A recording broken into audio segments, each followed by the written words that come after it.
బెంగ పెట్టుకోకమ్మా, వచ్చి నా వీపు మీద కూర్చో అన్నారు. అంటే అమ్మ చూసిందిట, పక్కున నవ్వింది. వానరుని యొక్క చేష్టితమును బయట పెట్టాడో. ఎందుకని? అప్పటికి స్వామి చిన్నవారై ఉన్నారు, పిల్లంత వారై ఉన్నారు.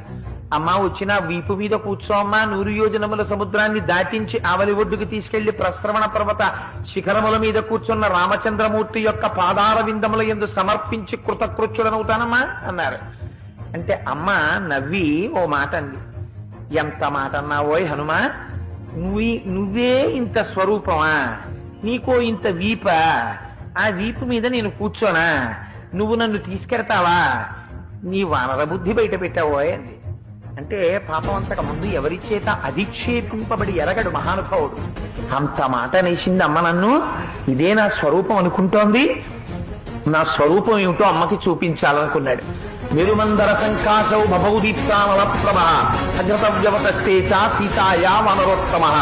ఒక్కసారి మేరుపర్వత శిఖరాలు ఆకాశాన్ని చుంబిస్తూ ఎలా ఉంటాయో అంత స్వరూపాన్ని పొందేసి పెద్ద పెద్ద పాదాలతో, పిక్కలతో, మోకాళ్లతో, తలిసినటువంటి తొడలతో, సన్నటి నడువుతో, విశాలమైనటువంటి వక్షస్థలంతో, శంఖం లాంటి కంఠంతో, కాల్చిన పెనం లాంటి ముఖంతో, వాడి అయినటువంటి కోరలతో, పచ్చటి కన్నులతో, పెద్ద శిరోజములతో, మహానుభావుడు పరిఘల వంటి భుజములతో, పెద్ద పెద్ద వేళ్లతో, అంతంత అరిచేతులతో స్వామి నిలబడేటప్పటికీ అంత పైకి చూసి అమ్మ ఆశ్చర్యపోయింది.